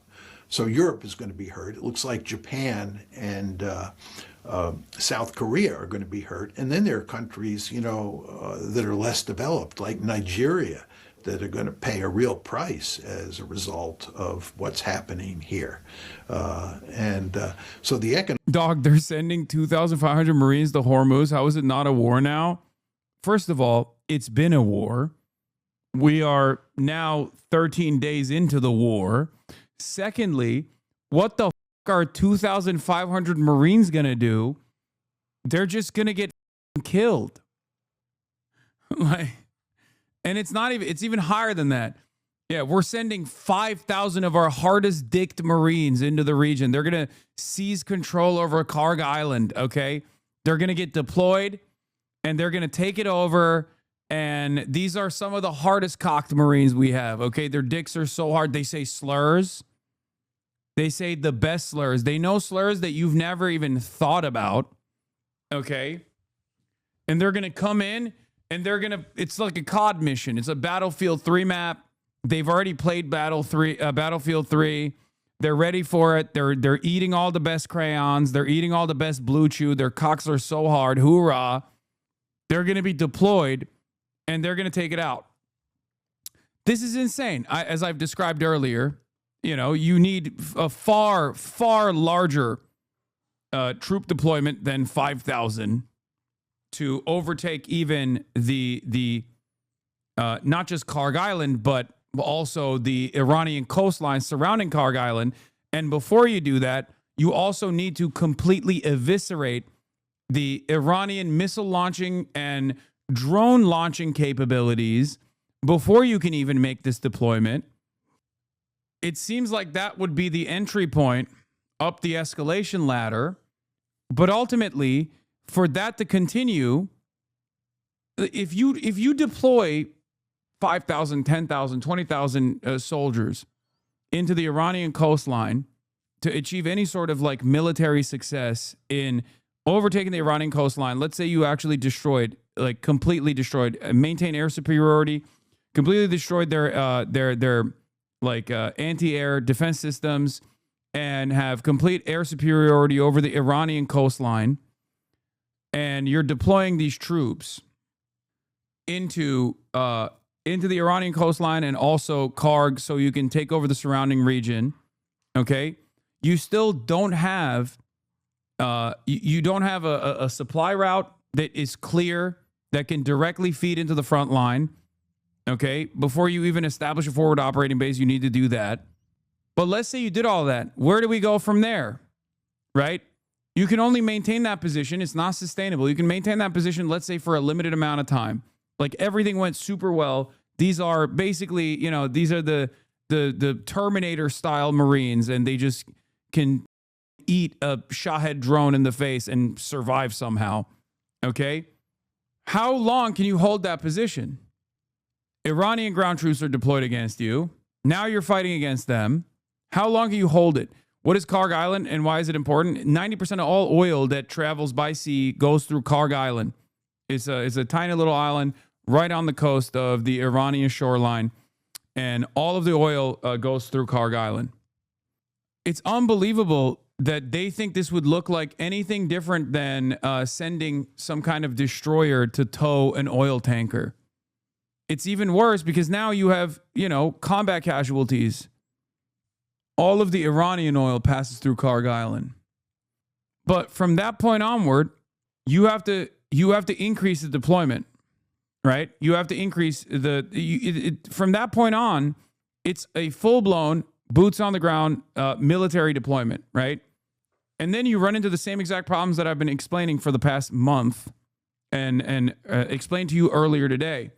The Iranian topography, making it virtually impossible to invade by land, the lack of supply routes to the front line, all of that comes into play. The 93 million people that live there, the areas, the population centers that are deeply nestled inside of these mountains. It's just impossible. It's completely impossible. It's a death trap. They have to pull out before they do this. Economic consequences, which are just beginning to be felt, could be significantly worse. And the consequences of this for the world. It's not impossible, but you need real backing and smarts. No, chatter. It's impossible. There's nothing you can do. It's functionally impossible to secure a military victory by invading Iran this way. All you're doing is throwing troops into the troop grinder. World economy could be catastrophic. And of course, the Trump administration fully understands that. They understand that, you know, to some extent, it's hard to predict exactly how this plays out, but they surely understand that you can tell plausible stories as to how this ends up being one giant nightmare. Again, it's not to say that will happen, but you can tell plausible stories about how this becomes a nightmare. You know, we go far enough up the escalation ladder, and the Iranians really go after the Gulf states and really go to great lengths to destroy their oil infrastructure and gas infrastructure. The consequences could be disastrous for everyone on the planet. And the Trump administration understands that. They don't want to take any chances here. This is why you see evidence that the Trump administration is looking for an off-ramp. Well, the Iranians aren't going to give it to them, are they? they'd be crazy to give it to them unless they get a good deal.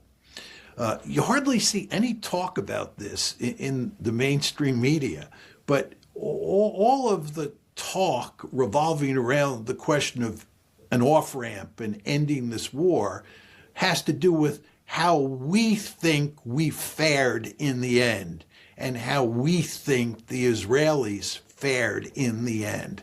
In other words, the Israelis are fearful that if we cut a deal now without regime change or without destroying Iran, this will be a victory for Iran, and the Americans might be happy, but we're not happy. And President Trump and his people are thinking that given that we have the midterm elections coming up, the war is not going well, we have to end it. And even if we don't have a decisive victory, so be it. It's just important that we get this war put to bed and declare victory and then start worrying about the election in November. That's the way the discourse is evolving in the West.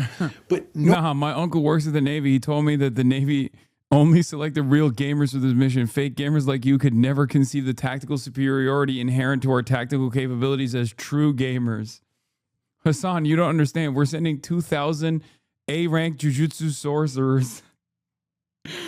Oh, it's over, dude. Iran gonna find out why we don't have healthcare. It turns out we didn't know why we didn't have healthcare. It was because we had 2,000 A-rank jujutsu sorcerers that we were holding captive at Fort Bragg, and now they're deployed.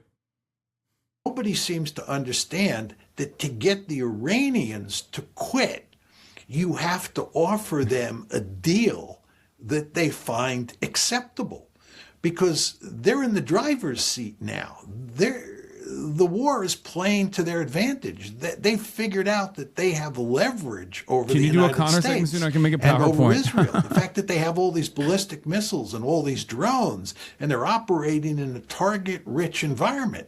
They understand that they don't want to quit here. Yeah, right? we're sending our greatest sexual assaulters, domain expansion, rape from Fort Bragg directly to Iran. Just look out, dude. They want to use this capability to give them leverage. Now you say to yourself, leverage for what? Leverage to get a deal at the end of this conflict, to get some sort of arrangement put in place. How old is the interview? It's 1 day old. It leaves them much better off than they were before February 28th. So what exactly does that mean? First of all, they're going to want sanctions relief. They're going to want major sanctions relief. They're probably going to want reparations. And they're probably going to want some sort of arrangement that guarantees that the Israelis and the Americans can't pay them a return visit in 6 months or a year. Remember, last June, there was a war against Iran. And here we are in March with another war against Iran. This is, in less than 1 year, Iran has been attacked 2 times by the tag team. They don't want a third war. And the question is, how can they prevent a third war? How can they get these sanctions finally taken off of Iran? These are issues that they care greatly about. Yep. And when they negotiate an armistice or a peace agreement or some sort of deal to put an end to this war, there isn't going to be a deal at any point. They're going to make us suffer deeply. This is existential. No, you're wrong. They will absolutely, once the Western world and the global energy markets have incurred a significant enough penalty that causes America to literally play ball with Iran as a sovereign state, they will absolutely take a deal. But the deterrence needs to be set. That's the calculation. Because if there isn't a significant enough penalty here for Israel and for America, and the greatest victory condition for Iran would most likely be, 1, the state surviving this, okay, intact, diminished, but still intact.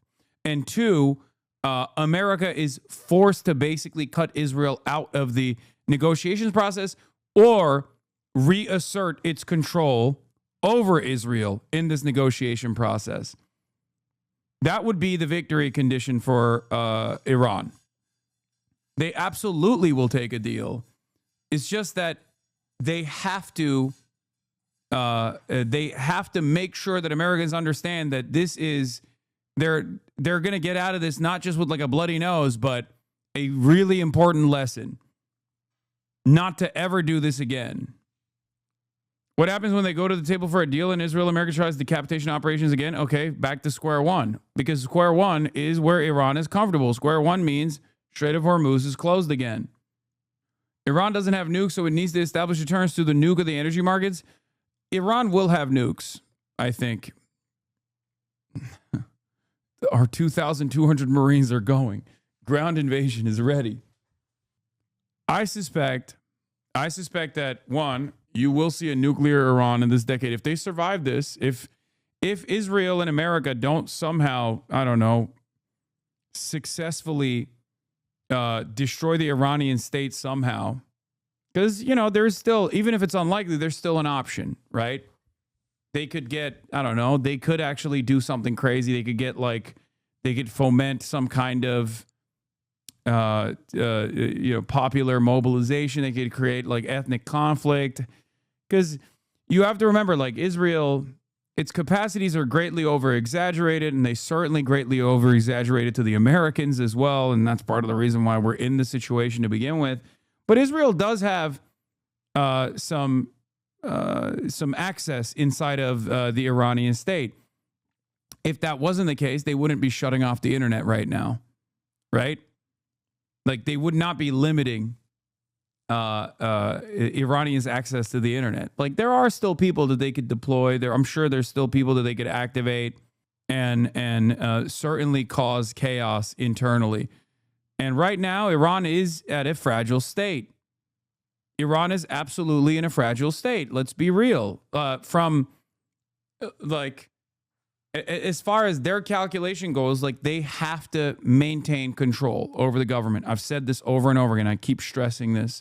This is very important, because the one thing that will be the end of Iran is if there is a real popular mobilization, not just like Kurds here and there, but I'm talking like straight up everywhere in major city centers. People are just like taking to the streets. They're saying enough is enough, you know? We've been punished by you first, and now Israel and America because of you, all this stuff. Like, if Israel could activate enough people, this would be genuinely worrisome, because then Iran comes in, deploys the Basij forces, starts brutalizing the protesters, and then that only increases the anger and resentment from the people, and you don't want that. That's the victory condition for Israel. We're going to have demands, and we're going to have to meet those demands. And if we don't meet those demands, they have an incentive to continue upping the ante until we do agree to certain of those demands. And this is why I say it's hard to see where the United States has a clear off-ramp today, because it's not just getting the Israelis on board with quitting this war. You have to work out a deal with the Iranians. And given the balance of what looks like the balance of power now between Iran on one side and the United States and the Israelis on the other side, in terms of the conduct of the war, they have no incentive to quit. They should continue to fight. Let's talk about the consequences. Let's say this does become protracted, weeks, months. You use the word catastrophic. Paint a picture of what the global economy could look like. Well, you could have a worldwide depression. You could have something less than that, like a worldwide recession that would have huge consequences for people all over the planet, especially in developing countries, less so in developed countries, but even in developed countries. It's quite clear that the importance of oil for running the international economy simply can't be underestimated. You know, it's very interesting, but for people who study grand strategy like I do, and you talk about what areas of the world matter to the United States, where are our vital interests at stake, almost everybody says that outside of the Western Hemisphere, East Asia and Europe matter enormously, and they have both mattered enormously over time, because that's where the other great powers are. But then the question is, why does the Persian Gulf, not the Middle East, but the Persian Gulf, why is the Persian Gulf considered to be the third most important or the third important strategic area? You can understand East Asia and you can understand Europe because that's where the great powers are. But why the Persian Gulf? And the answer, of course, is not because there's any great power in the Persian Gulf. There is not. It's because that's where the oil is. And we have long understood the centrality of oil, this natural resource, for fueling the international economy. And if something went catastrophically wrong with the flow of oil coming out of the Middle East, this would have disastrous consequences for the international economy. We've long understood this. And this is why we consider the Persian Gulf to be a vital strategic interest. This is also literally the reason why for the past 47 years, we have tried to f up Iran for this exact moment, because we wanted to get ahead of this exact thing that's happening right now, never happening. That was the big threat. That was the big fear. Okay? That's why we did the sanctions. That's why we kept saying Iran is our greatest enemy. Iran is a major threat. Kamala Harris, if you recall, said Iran is our number one threat. That's what Kamala Harris said. And people still try to tell me that fucking she wasn't a massive Zionist, a massive dick rider of Israel. Iran has never been a threat to the United States of America. Not even a little bit. Okay? It is one of the most ridiculous lies that America has told itself. You can talk about Iranian domestic repression all day, every day. Okay? That is not a threat to America. Okay? It's not. That's just seasoning that you're adding onto the pile to justify incursions, justify instability, justify destroying the state of Iran. That's it. Financial Times reports the U.S. and Israeli war on Iran has destroyed billions of dollars of Persian Gulf energy revenue. Citing estimates by the analytical firm Kepler, it reported that oil producers in the Persian Gulf region have lost about 15.1 billion in energy revenue since the start of the U.S.-Israeli attacks on Iran. All of that tells you that if this war plays out in ways that you have a serious cutoff of the flow of oil out of the Gulf, or it's almost completely cut off, this will have disastrous consequences for the international. Hasan's still crashing out. What a surprise. Let's keep this one as a pet. Economy. And I want to know. I want to know what other incredible takes he has. Go on, Marines, destroy that shithole Iran. Case of not being able to get gas for your car at a reasonable price. That'll be the least of our problems. The fact is that if you cut off the flow of oil from the Gulf, the effects of that will ripple throughout the economy. It will have a tremendous effect on the industrial base as a whole. It will have a tremendous effect on the cost of electricity. Inflation will go through the roof. Production will be curtailed in serious ways. So explain why they chant death to America. Okay. The average American is actual livestock, straight up, that this is like effective propaganda for the average American. The reason why Iranians say Marg bar America, Marg bar Israel, okay, death to America, death to Israel, is because of all of the things that we've done to them. Okay. They are not a threat to us, but we are a threat to them. Okay. Whether it be the Iran-Iraq war, whether it be all of the crippling sanctions that have caused incalculable amounts of harm, not only to the Iranian economy, but just to like regular Iranian existence, whether it be Israel consistently engaging in assassinations on Iranian soil and refusing to allow Iran to have any sort of sovereignty whatsoever for the past 47 years. At times, Israel has actually aided Iran as well. And ironically, so has Ronald Reagan. But you say they aren't a threat because they're not a threat. We actually have actively destabilized Iran. They have done nothing back to us in return for that destabilization. So yes, they can say death to America every day. That doesn't mean anything if they're not actually doing death to America. America, on the other hand, not only says death to Iran, but also follows through on that promise. We nuked Japan twice. Look at them. So they can't be an excuse.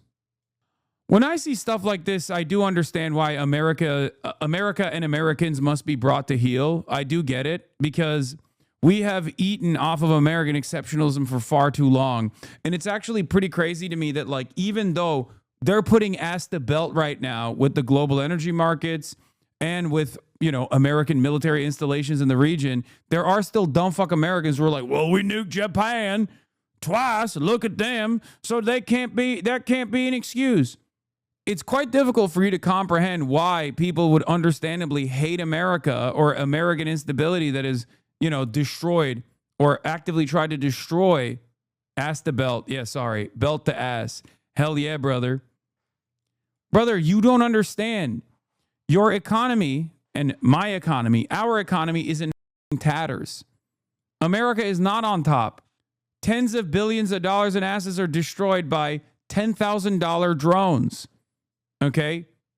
The Strait of Hormuz is closed. America's ass is so right now by Iran that they can't even seize Iranian oil tankers that are shipping oil to China. Ask yourself that question. Why is America not seizing Iranian oil tankers right now that are going to China? Why has Iran been able to close the Strait of Hormuz while simultaneously ship more oil to China? Well, your propaganda doesn't work on me. Brother, this is not propaganda. This is an accurate reflection of events that are unfolding. Just please ask yourself why this, ask yourself where the W is here for America. Not even for like regular Americans, ordinary Americans, because ordinary Americans don't even win when America is seemingly winning. Okay? Accurate in air quotes.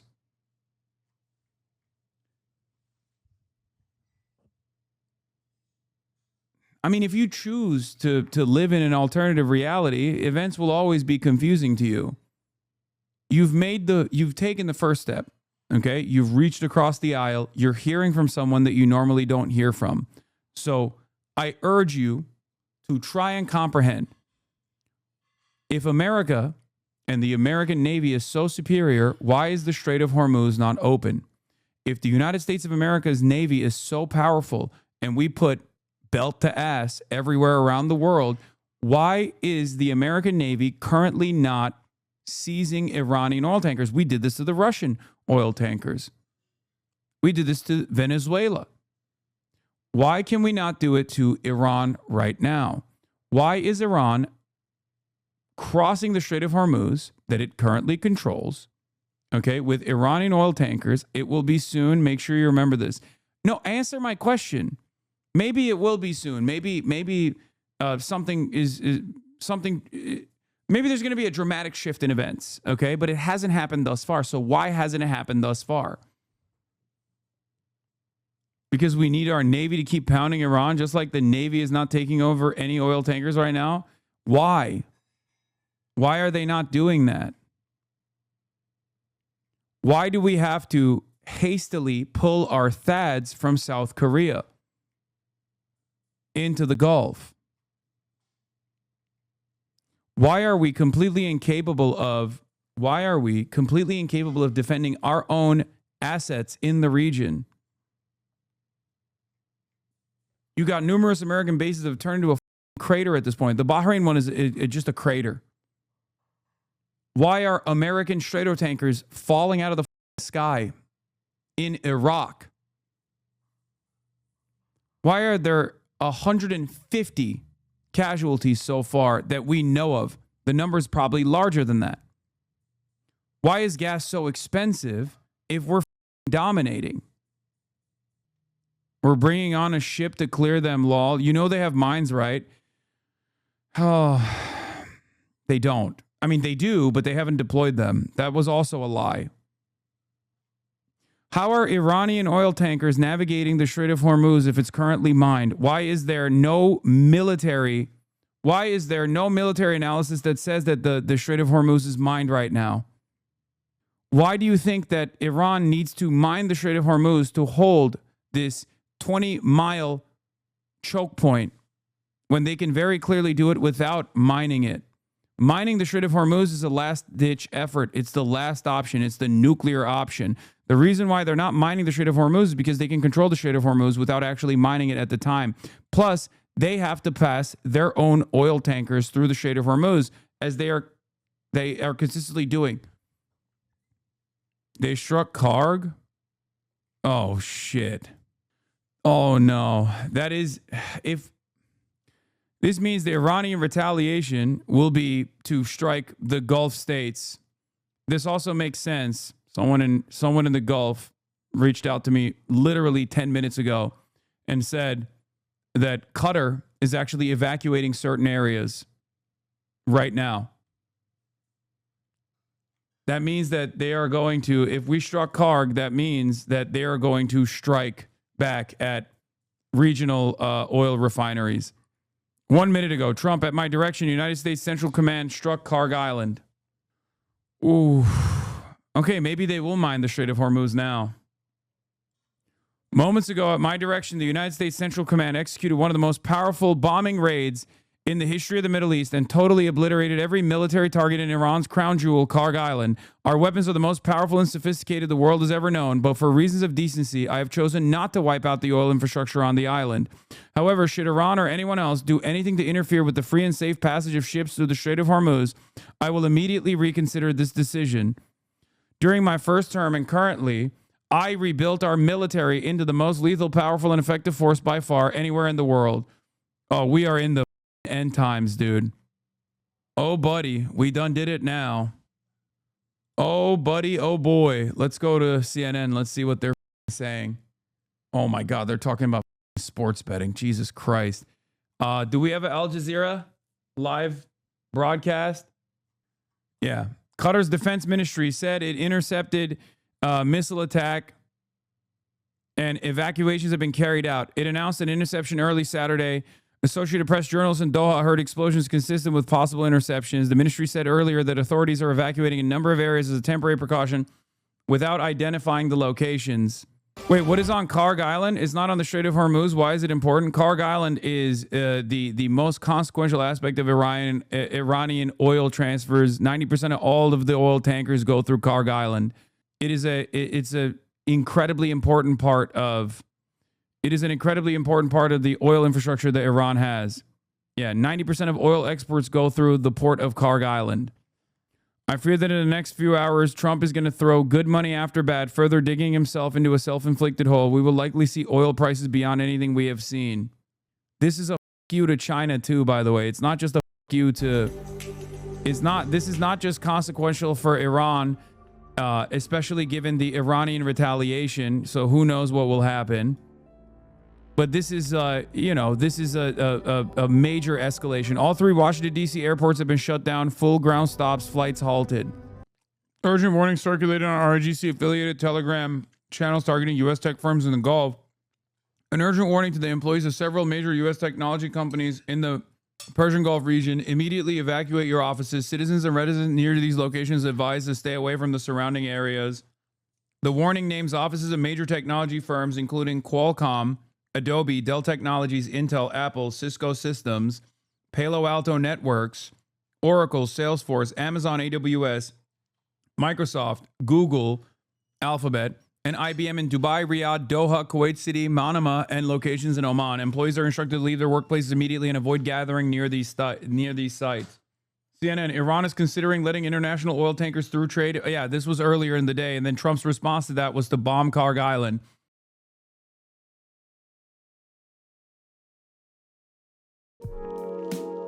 Hasan Reactions, one of the best ones in the React channel.